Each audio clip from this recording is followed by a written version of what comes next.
Bebsy. I had to do that. Bebsy, top shelf. Dabjavliga. To boldly go where no man has gone before. Hold on to your underpants. It's time for Aftershock with Steve Grillo. What up? Happy summer, everybody. Welcome to another AftershockXL. Grillos AftershockXL. I'm a little rusty. It's been a couple of weeks before I've done a show. I got a very interesting show tonight. I'm very excited to have the person that is standing by with me right now. But I just want to wish everybody a good summer. It's the middle of July. It's hot. It's raining. It's not hot. It's kind of crazy, the weather that's going on. The world is getting back to normal. I'm getting the flow. Shuli Edgar, who's here standing by with me. I'm very excited to have you on my show, brother. Thank you, Steve Grildo. I appreciate Grildo, top shelf, brother. Thanks for having me, and welcome back. The world has missed you. The podcasting world has missed you. You are what's needed to help us get out of this. So thank you for returning, and thank you for your service. Yeah, no, it's a pleasure to have you on. You are always one of my favorite people up there. We never had the opportunity to work together, but we've always had the opportunity to hang out, and you were always gracious and kind to me. Anytime I went up there, you always went out of your way to make sure that we did something for 100 News or get me involved somehow where no one else gave a shit. You always seem to give a shit. Well, you know, you gotta pay your respects to the people who came before you. You know, you can't act like you just woke up and landed in here. I listened to the content you were a part of for many, many years. I know the sacrifices you made for that show. And you were a great part of that show. There's so many classic bits that you were a part of. I mean, the guy dedicated his first book to you. Right. Where is it? I don't know how this works here. That's all right. We'll figure out. Right there. Yeah, you'll figure out pointing. Good for you. And yeah, and so you know, I never had beef with you, and I always, if I was in a position where, you know, if you had a gig somewhere bartending or something at that time, or something you needed to plug, I would be like, yeah, let's do a Howard 100 News story about it. Let's get it out there. And that was always very much appreciated on my end. And, you know, for the most part, when I returned up that way and said hello and came up there, I was always greeted with warm respect and friendship, except for one person. And I don't know why this person had it out for me. And I've said it before in the show, and I'm not bashing anybody. Yeah, but no. JD, for some reason, just hated me. I don't know that JD hates anyone. JD hates social situations, and so you have to take into account he's a very socially awkward guy, and you know, small talk is not his thing. Schmoozing, you know, I mean, I don't necessarily he's never said anything to me about hating you, and I really, you know, I just don't see that in him. He hates sports teams that beat his teams, but I don't think he hated you. Or maybe he did. Who knows? I just always got this level of disdain anytime I walked in the room and he was there. And, you know, it was just like everybody was always so happy to see me, and then I got to JD and he was just like, yeah, what? What do you want?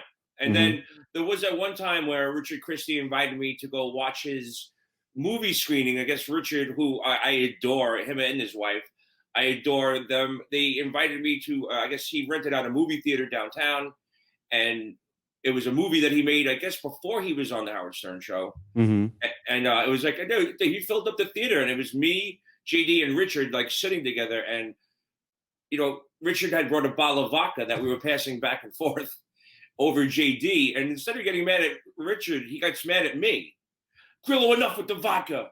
And I'm like, who are you yelling at? I'll smack the taste out of your mouth. Like, don't talk to me like that. Say, yo, dude, say it different. You know, like, I don't know, like, you're not Howard. Don't talk to me like that kind of thing. But that was just, you know, I'm not, again, you know, I know I don't know him very well. Like, I know I've had conversations about you and your family, and I know, you know, so much about, you know, whatever I know from us talking like friends. And all of a sudden, Candy D Chrome, are you still there? Yeah, I'm here. I just lost my screen. What the hell just happened here? I still see you. Oh, there you go. I don't know. Something just popped up. I wasn't even touching anything. But so where did you grow up, Shuli? Because I don't know much about your past. I did find a little bit of information today, a little bit of Shuli trivia. from Mr. Tim Sabian. Apparently, you were the first person he hired when he Mm-hmm. got the job at Sirius. That is correct. I was his first hire. He used to run around bragging about that to people. He, you know, I was born in Israel. We moved to the United States when I was 4. Lived in L.A. Had a stint in Arizona for a little bit. Then lived in Vegas. So pretty much all West Coast growing up. And then the East Coast called. Tim called me one day and asked me if I didn't know it was. I didn't know Tim, and it kind of sounded like Sal. And he was Okay. saying, "Can you?" It was a Saturday. I was in Vegas, and he goes, "Can you be out here by tomorrow night?" And I said, "Sal, listen to me. If this is a prank, I'm gonna fucking kill you." And he's like, "It's not Sal. It's not a prank. If I'm lying to you, you can kick me square in the nuts." He's like, "Just get out here. I have a I can't talk about it over the phone." And I'm like, "All right." So I had quit all my jobs. I was doing stand up full time, which meant I was making zero money. And I went and asked my dad to buy me a plane ticket to New York for a 1 week audition for something I didn't know. And I got out there and I worked, I think, a month before they let me go home and get more clothes and come back. And then I ended up working a full year as they whittled down this news team, and ended up getting hired for the news, and did that for I think like 6 or 7 years. And then the news went away, and then Well, became a writer and producer.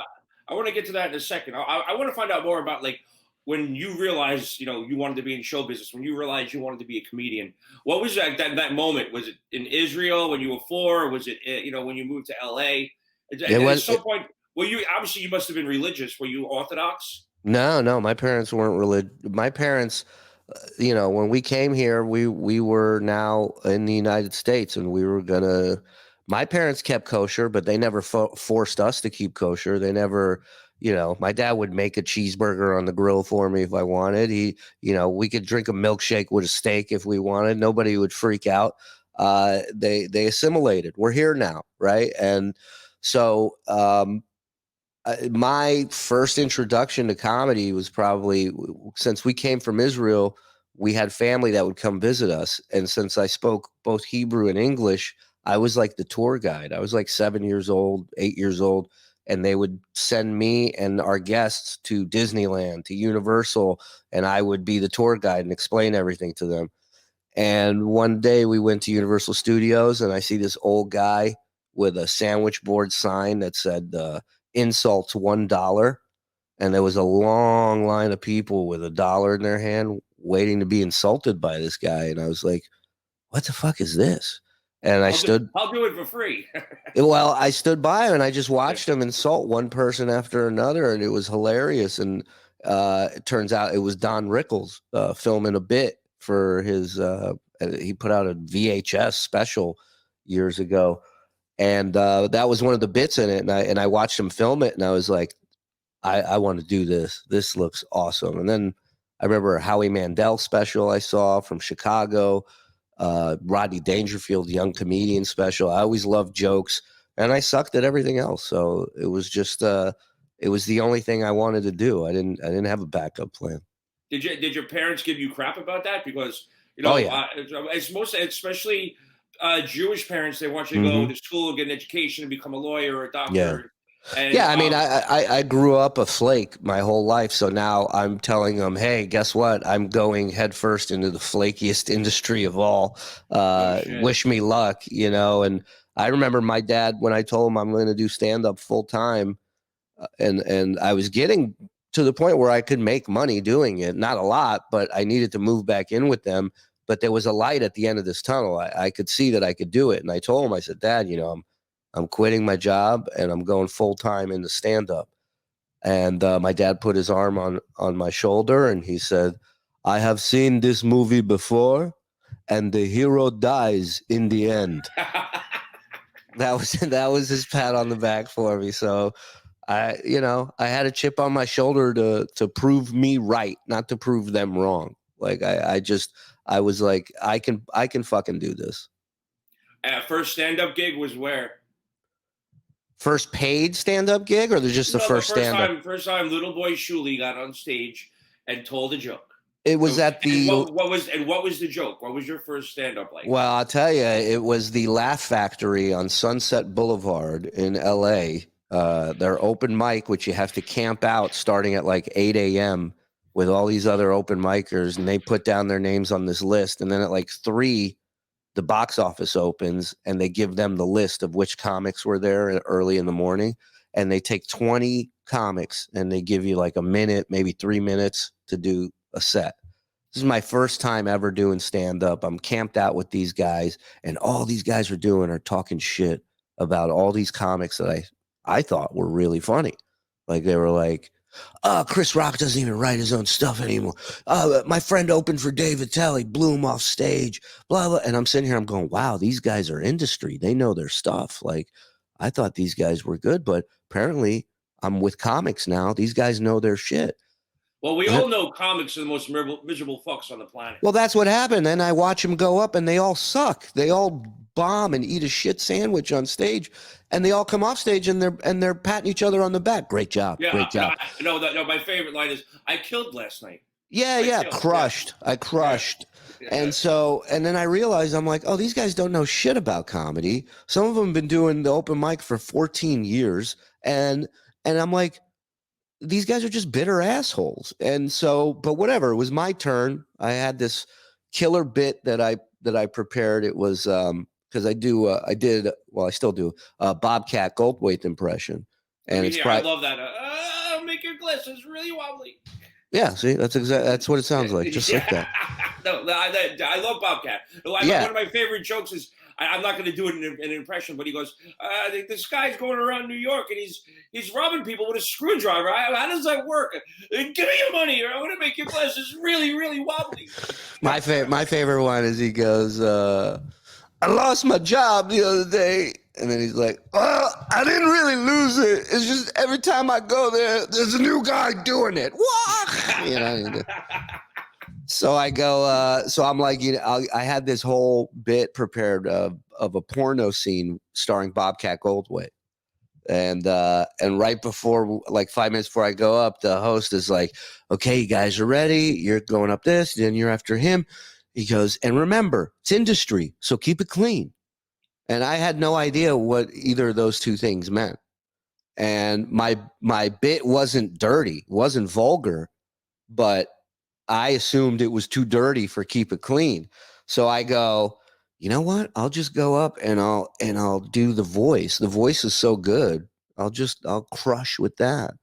And then I realized, when you don't have material, it doesn't matter how good the fucking voice is, you're going to bomb. And I bombed. And I remember looking up at the red light, like trying to Jedi turn it on with my mind so I can get off the fucking stage.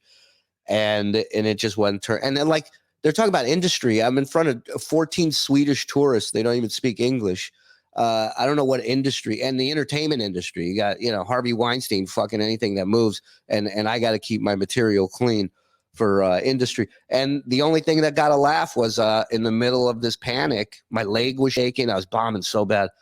This story popped into my head of when I was 11 and I was taking a piss and I sneezed in the middle of it.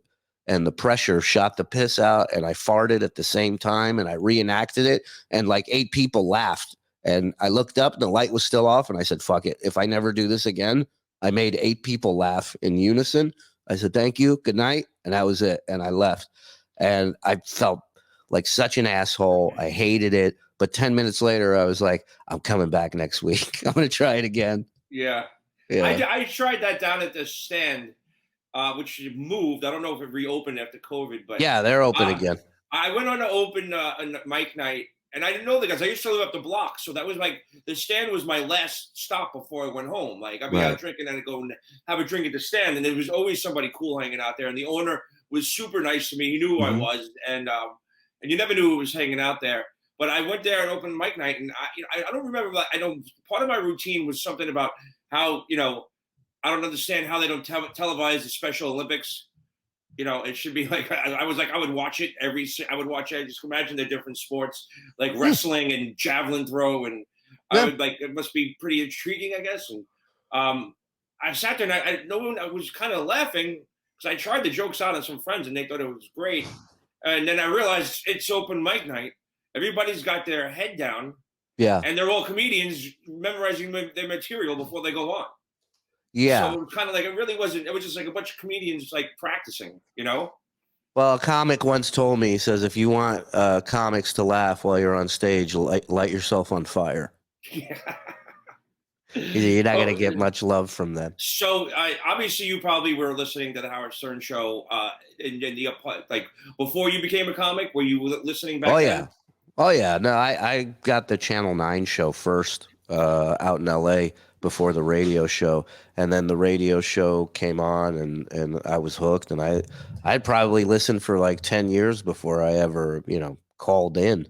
Yeah. So is that how you started your career with Howard? You were you calling in the jokes or something, or?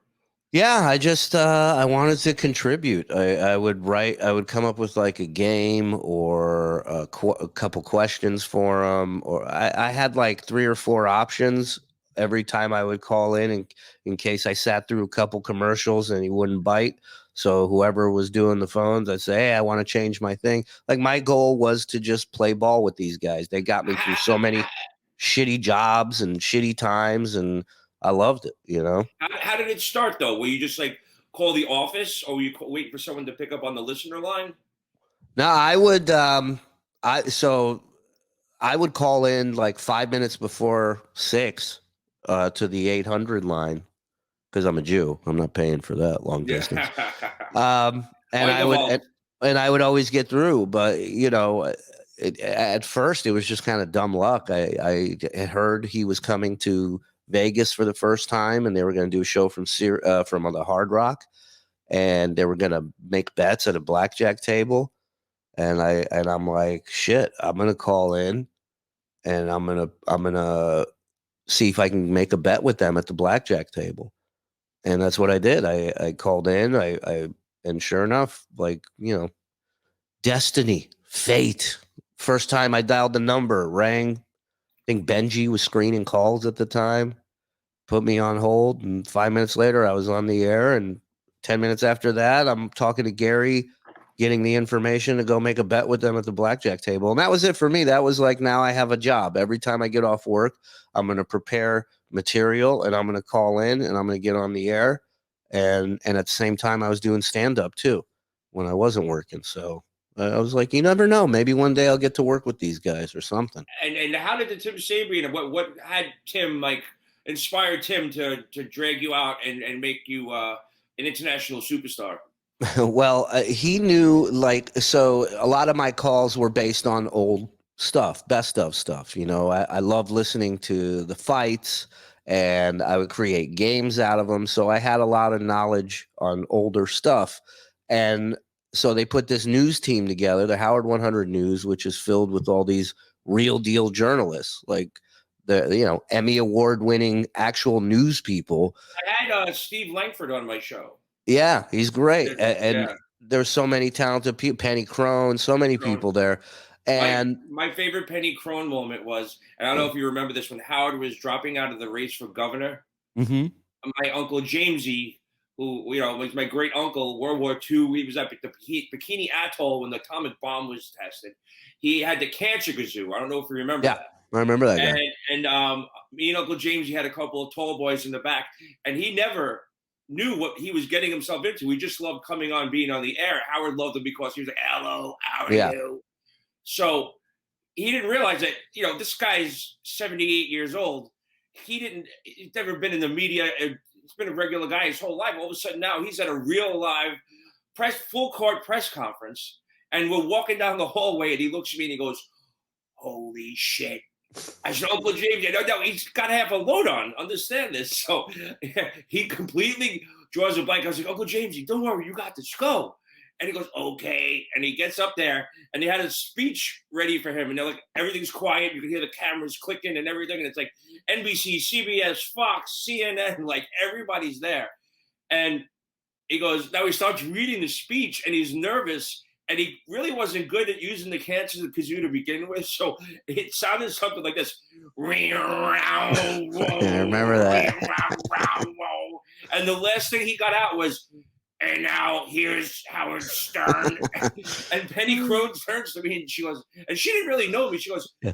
this is disgusting. This is one of the worst things I've ever seen Howard do. How dare he drag that old man and do this? I said, Penny, that's my uncle. He's having a fucking blast. Yeah. And so Penny, but I always enjoyed Penny. She was like really, really cool to me after like all that. She'd always be outside smoking or something, you know. She was my smoking buddy. Yeah, do you still keep in touch with her?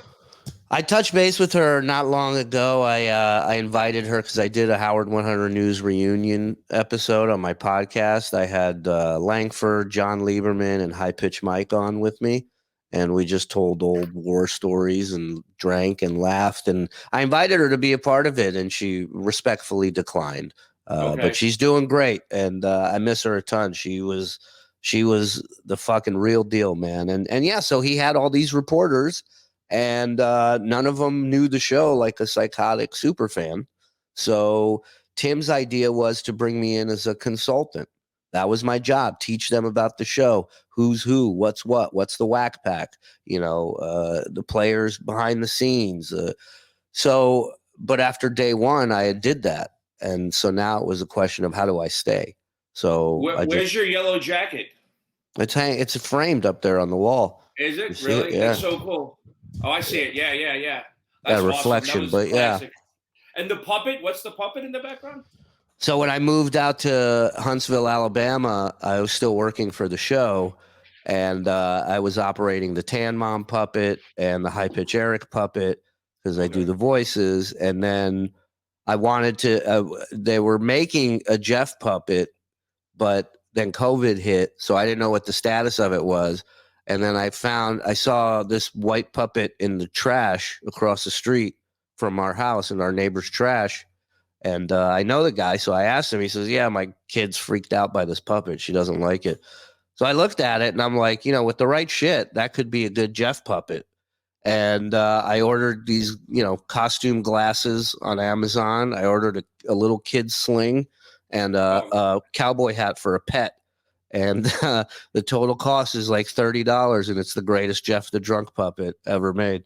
Nice. So, all right. So now Howard, he had this vision even back in the day when I was working for him, where he had this idea. We used to talk about having this idea to create a whole big network. He wanted to do, and finally he got that opportunity at Sirius where he could, he can use all those archive things that he's had over the years, where he could develop other talent and keep it under his name, under his umbrella. So they gave him 2 channels, Howard 100, Howard 101. And he started to live out his dream where he was building out these networks. There was the Chuck Zito show. There was Howard 100 News. There was the Intern show. There was, Jackie's Joke Hunt. There was, with Mutt, he had his show. And he was developing out all these shows, and it seemed to be working.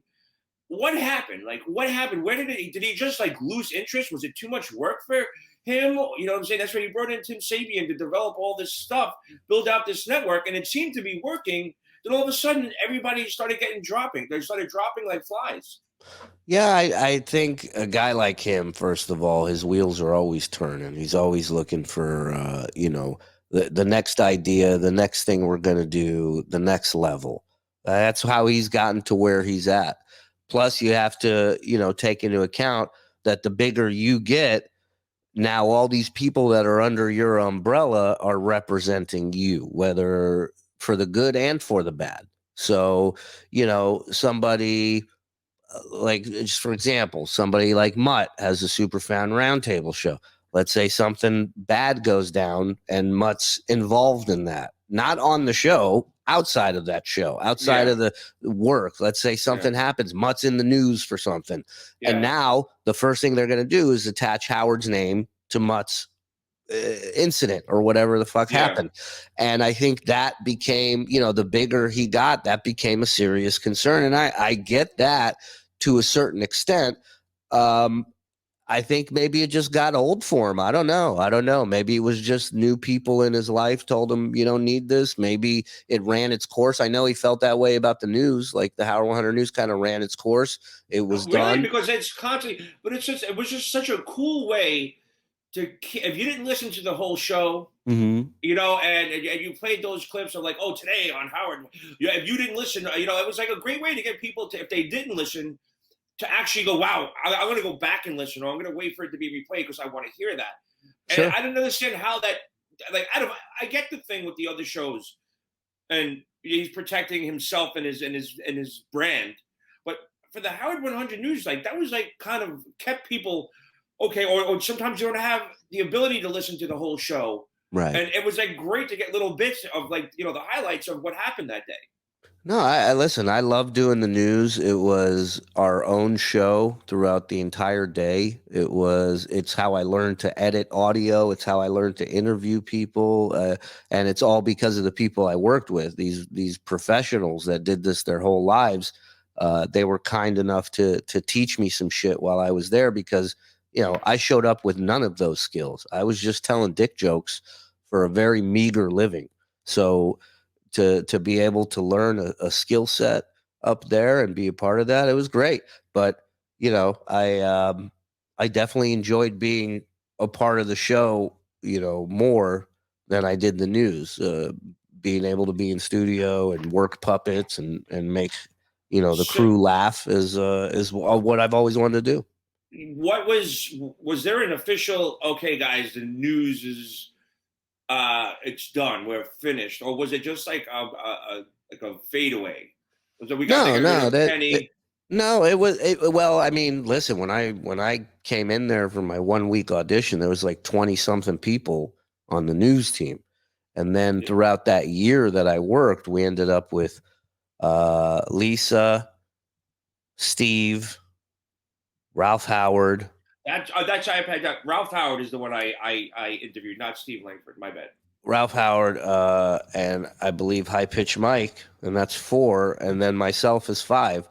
Um, and I don't know, Penny was there but then once they whittled it down to the finals, it was just myself, Langford, Lisa, and then Langford left, Lieberman came in, Ralph left, got his lung transplant. We had Mike Hambrick come in, like all these people jumped in and out, and it just one day they were just like, hey, it's done, and they came to me and they were like, they're interested in you being a writer and producer. And I said, absolutely. And that was it.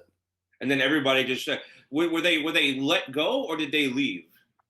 I believe they were let go. Yeah. Yeah. Okay.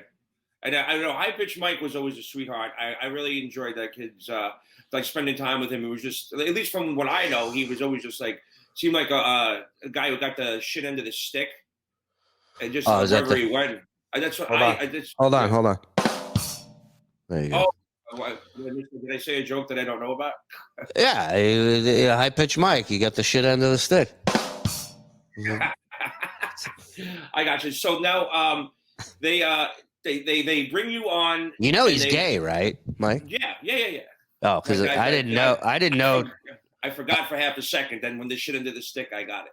Well, I didn't know till he blew me for the 3rd time, and I was like, "This is totally gay, dude." Yeah, you better reevaluate your life after this 3rd blowjob. So now, your job was obviously you didn't have to. You can do your job remotely. Yeah, I was. We all were, and so you changed your life. You moved. Yeah, I mean, where it got to the point where I knew when they sent us home, we weren't going to be back in that building for a long time, and then it became work from home, and then home around us started falling apart. The neighborhood changed, the people changed, everything got Where were you living? I was in Astoria, and we were in a really nice spot. I mean, we'd been there 10 years. We loved it out there, but literally overnight, the whole area just completely changed. There were a ton more homeless, break-ins, attempted break-ins. It got really bad. People were throwing shit into our yard from a fucking balcony in an apartment building across the way, like shit that could kill my kids if it hit them in the head. Jesus. And I was just like, what kind of life are we living here? And I checked with management and said, does it matter where home is if we're working from home? And they said no. So then it became, finding a place to live. And and we saw what we could be living in for what we're paying in Astoria here in Huntsville, and so it was a no-brainer. Once we found the house, we jumped on it, and they were fine with it.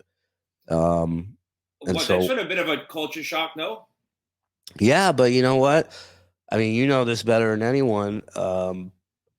You know, working at that job, it's not just a job. Like it's your life. There people that work there give everything to that show.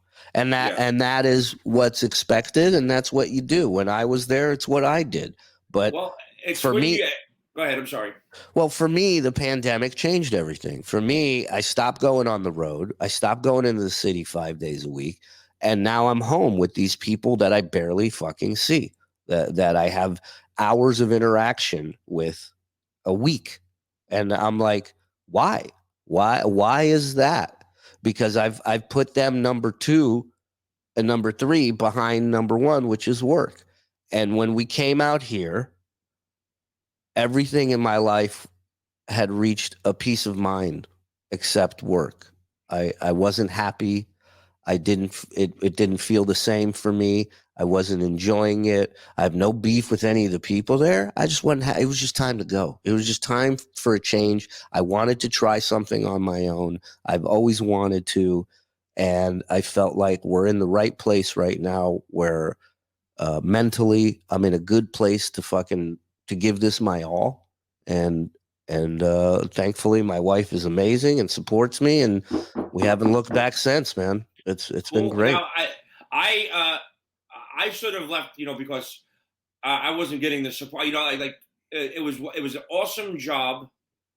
It's something. It's not work when you do what you love, and I love doing Sure. what I was doing. But then it just got. I was there long enough to the point where I need to earn a living from what I'm doing, because everybody else around me is making hundreds of thousands, if not hundreds of millions of dollars, and I was not given the support or even the inkling of, oh, we're going to take care of you. It was like, no, tough shit. And it came from Chiasano, but Well, I know you know who it really came from. yeah, of course. Yeah, it came from JD. JD hates you. That's why. Luckily, JD wasn't there, because if it was, I would have gotten fired for beating the shit out of somebody. I think you hate JD, is what I'm picking up from this discussion. No, more I just than know. he hates you. I don't. It's not that I hate him. He's the only person up there that treats me with disrespect. All right. And I'm all about, like, I'm not. I'm coming back in August. If I see him, I'm gonna fucking talk to him. I'm gonna give him a little "How's your mother?" All right, Yeah, don't you worry about it. He's not high pitched Mike. I didn't ask him to suck my dick.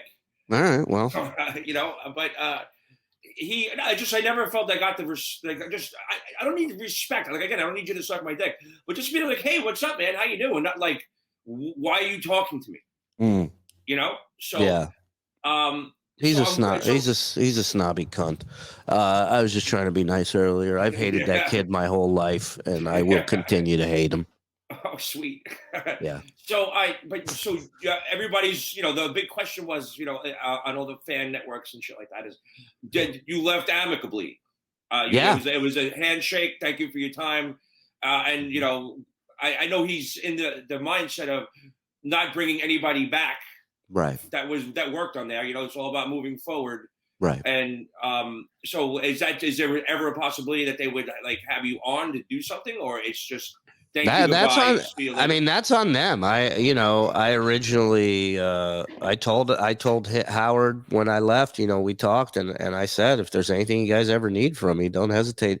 It was very important for me to leave on good terms. Number one, because I wouldn't have this ability to leave and do this on my own if it wasn't for him giving me this opportunity. I went from, having zero baseball experience to being drafted by the Yankees, Yeah. and that just doesn't happen to everybody. So I truly appreciate that. And I want for my future, I don't want people to be like, oh, this guy leaves and then shits all over the guy that helped him get to this point. That doesn't benefit me as a human.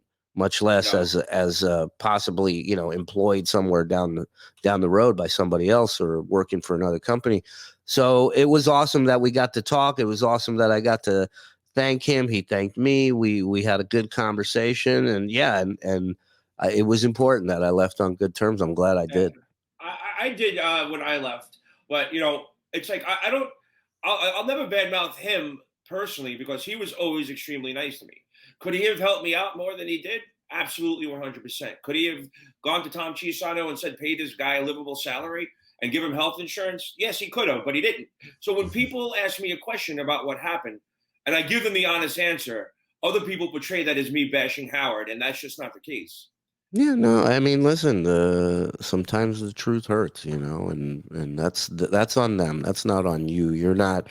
You're not renting a plane and writing it in the fucking sky. If people ask, you give them the truthful answer. But personally, he was always respectful, kind, pleasant, especially not just to me, but I never seen him be like that to any other staffer, at least not to their face, or unless it's on the air, of course. That's another story. Mm-hmm. And that's one thing my father never understood. He's like, my father, what do you have to say this for? I said, Dad, because you don't understand. When he goes, we'll be right back after these words. And he turns off the mic. He turns to me and goes, wow, that was great. So my dad could never understand that. He'd always get upset. I was like, Dad, Sure. He's like, well, off the air, he's really, really nice, And so it was like a hard thing for people to understand. But like, especially like, and you've been around them in public situations, people, anytime someone came up to him in the elevator or we were outside, he would always sign everything. He was always, please, thank you, how are you? Especially at his book signings. Like, he made sure everybody got his book signed, and he made sure everybody got their book signed. And he looked everybody in the eyes. Mm-hmm. He looked everybody in the eyes, and he said, what's your name? How are you? And how many people were at those book signings, Shuli? 6,000 people? I mean, there was more than that. There's some places it was, into the tens, maybe 20s of thousands of people. Nobody had a turnout like that for book signings other than fucking rock bands doing some shit. Not even. I remember when he had the first book signing, I think it was on 6th Avenue at the Barnes & Noble. And I was walked over with Stuttering John because there was this weird traffic thing going on. And it turned out it was because they had to shut down 6th Avenue between 55th and 54th Street because the amount of fans went from both sides of the street. Yeah. That's how many people turned out. And it was just like mind blowing. Yeah, I remember the day he left K-Rock, just people hanging out of their windows on the street, just the street packed all the way for 4 or 5 blocks. Like it was insane. It was like Woodstock in the city. Yeah, I was there. I was one of the last guests on terrestrial radio. It was me, Sam Simon. I remember his parents were up there. Yeah. I don't know why they had me. And but it was like cool. And he was just it was just like a weird day because like I got to meet Sam Simon, which was cool as hell. Like I know people hated him in the business, but he just happened to be really nice to me. And I remember walking over and going to the Hard Rock Cafe, and it was such a surreal day. So all right, real quick, favorite guest? Who was your favorite? Like, what was your favorite guest? I'm biased. I'm a comic guy, so I love when comics come in and talk shop and tell stories. Seinfeld's always great, very opinionative, and I like that. Rob Schneider was a great guest. He had so many great comedy club stories. Jay Thomas, one of my favorite guests. Oh, I felt bad. He was a good friend of yours. Yeah. He was the guy that probably taught me the most when it came to radio up there. I met him one time up there, and he was like super nice.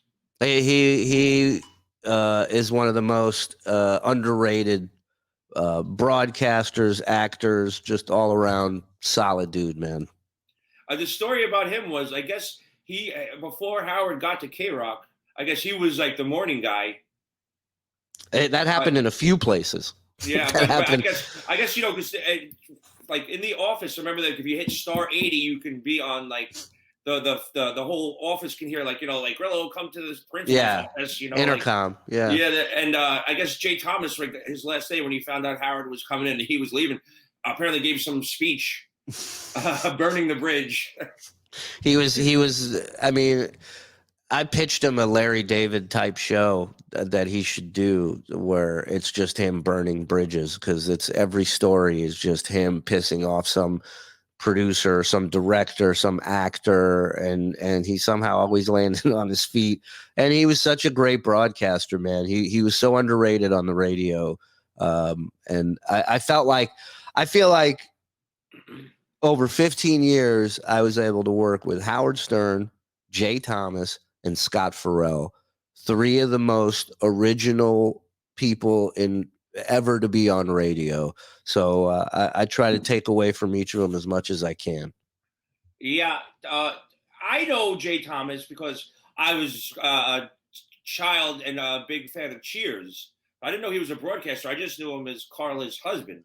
Yeah, But didn't he? I remember going to school in LA, and he was on the radio in LA when I was in junior high school, on Power 106 in Los Angeles. And so I remember seeing his billboards in LA, and like, it's just wild how life works, where, here I am listening to this guy on the radio, and 30 years later I'm on the radio as a sidekick. Like, it's just Yeah. wild. Didn't he burn the bridges over at Cheers as well? That's why they wrote him off. Or Oh yeah, he was on the radio in LA talking about how terrible it was to kiss Carla, and oh Jesus! and how ugly she was, and then next Oh thing my you know, God! next thing you know, her Cheers husband gets killed in a Zamboni accident, and that was the end of Jay's guy, Ay. Eddie All right, LeBeck. Eddie LeBeck. Yeah. Your favorite moment that stands out, like when you like it's like at the top of your head, like For me, it was the Artie roast. I had, I literally months before this, I'm watching all these killers on Comedy Central, these professional comics, Colin Quinn, Geraldo, Lampanelli, DePaulo, just destroying people. And now I'm in the studio with them doing my own roast jokes. And I had one joke that was like, if it could land, it would be the joke of the roast. But it all hinged on Artie buying into the setup. And the joke was, I go, Artie's movie Beer League is coming out September 8th. And he interrupts me and he goes, no, it's September 5th. I go, oh, I'm sorry. That's when it's being pulled out of the movie theater. And the whole place blew up. And I'll never forget, I look over and Howard's got his mouth wide open and he just goes like this, you hooked him. And I just started doing the fish. And that to me was like, plus all the fucking hijinks after this. Sal dunking Richard's head, or Richard dunking Sal's head in the toilet, Sal putting the breathalyzer up his ass and then in Richard's mouth. Like, it was just, it was Animal House. It was Animal House. yeah. It's probably my favorite moment up there, was that moment. Did you end up with Artie on a good note? I think so. We didn't. Nothing ended badly. We always, when I saw him up at Sirius doing other shows, we'd always say hi. We'd always talk. I haven't heard from him in a while, which I always say is a good thing. Yeah. I think the less, he's involved with social media right now, the better. No. Yeah. I still send him messages from time to time, just letting him know I'm supporting him, I love him, and I'm wishing him all the best. Yeah, I text his manager, and apparently his manager, he says he sends along his wishes and stuff. I do know someone that spoke to his sister recently, and that he's 2 years sober and he's doing well. It's great. That's great, man. If there's ever a guy you root for, it's that fucking guy. Yeah, he was so kind to me when I got out there. He explained to me right away, listen, you're stand-up, but you're not going to make as much as the other guys on the show because they got more airtime, and don't get pissed about it. Just, wait, hit your spot when it's time to hit it. But, just know, I know you do stand-up. I know you're a comic. It may not reflect in the paycheck, but that's airtime equals money around here, is basically what he said. And he was right. And it was great to get that little schooling from him beforehand. Yeah, he's always been nothing but good to me. I guess I'm his favorite impression. Yeah. And so it's I'm sorry to be on the phone, but I'm trying to coordinate this wonderful opportunity and why you're here today, because one of the most, in fact, it's been going viral on TikTok is Miss Elegante, and apparently she's in a fight with the Uber driver right now. Oh, So nice to see some things haven't we're changed. gonna get a nice spicy Miss Elegante. I'm trying to. You're gonna interview her up on my roof. Yeah, sure. It's overlooking Times Square, and I'm trying to coordinate this for you because she's been on fire lately. Apparently, Okay. she got like 1 million hits on TikTok or something. So, Well, I mean, why don't we do this when she's ready? And the sound's going to be okay up there on the roof. I'll be able to. Yeah, no, it'll be fine. Trust me. It's better that she's out there screaming than in my apartment screaming. So it's like I'm interviewing a wild badger. Yeah, pretty much. Let's do this. Why don't you text me when she's ready for launch? Okay, but I'm glad I could do this for you. She does have a show on my network, Miss Elegante's World, but we've been, this whole transition period. I'm in the process of possibly getting back to her transition or your transition? No, my transition into insanity, dealing with her. Gotcha. So she's very specific, and and she has to have everything proper. And she's pulling up in a second. Okay. So I wanted to do this for you, and I want to thank you for coming on my show. My pleasure. Tell everybody what's going on with you, where they can find you, what's going on, blah, blah, blah. Here's what's going on. The Shuli Show is my podcast. You can sign up if you want to directly support. You can sign up on Patreon, The Shuli Show. If you want to listen when the episodes come out, they come out every week, 2 episodes. The Shuli Show on iTunes. The Shuli Show on Twitch, Shalom Shuli TV. Social media is Shalom Shuli. The website is Shalom Shuli. And I'm going to be in New York starting August 7th. I'll be out there. I got a show with Jackie. I'm doing the 15th. Where? In Middletown. In New York? Yeah. Oh, wow. Dude, my place upstate is 5 minutes from there. I'm going to bring a shit ton of people. Bring it. Yeah. It's my first time. Well, it's my first time ever working with Jackie on stand-up, so I'm looking forward to that. I'll bring a shit ton of people to that show because the campground is like 20 minutes away.